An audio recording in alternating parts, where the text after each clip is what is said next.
Fashion and cigarettes go way back when iconic campaigns made women pose with cigarette pack. Long, thin, white fashion aesthetics wrapped with the message of equality, tagged as torch of freedom and liberty, claimed to empower the femininity. Today, celebrities out in public are not ridiculed for smoking, especially if the slender stick is in the hands of a woman. It is to be seen as that woman is unfolding her wings. Only few social segments today call out for glamorizing smoking. But as now the world is much in tune with the idea of a woman smoking and see it as extremely cool. It was not a long time ago when in 19th century the social stigma of only fallen women, whores and prostitutes would smoke prevail. In early 20s, controlling smoking was about controlling a woman's behavior. Over time, attitudes about women smoking began to shift. It jump-started by World War One, as women moved into traditionally male jobs when men were at war. And later, female smoking really exploded when in 1940, Emily Post, the queen of 20th century etiquette, gave an example in Good Housekeeping about a host not letting their guest, man or woman, smoke, would not have many guests later coming. So, tobacco companies sensed a new revolution marched by women who enjoyed some new freedom, like their short hair, flaunted trousers, and held a cigarette in their hand. Cigarette advertising companies quickly opted targeting women, conveying the notions that women who smoked were independent, attractive, and even athletic.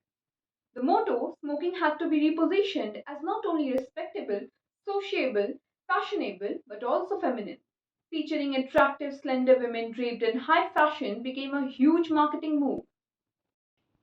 31st March 1929, height of Easter Pride, young woman named Bertha Hunt stepped out into crowd of Fifth Avenue and lit a Lucky Strike cigarette. The press was already been made aware of Hunt's act and had been provided with appropriate leaflets and pamphlets for perfectly timed controversy.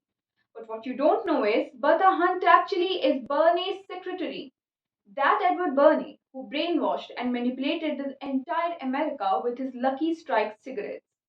Burney truly proclaimed with a confident smile that age old customs could be broken with a dramatic appeal. He said, "We have a problem. We're losing half the market in America because there is a taboo against women smoking, particularly smoking in the streets." He said, "I want your help on that." So I said, "Before I can offer you a suggestion or a recommendation, I would like your..." Cigarette advertising companies took advantage of women's psychological need for equality and pleasure. 40 decades later, all the marketing tricks that pretended to pump the feminist movement played into the hands of cigarette industry.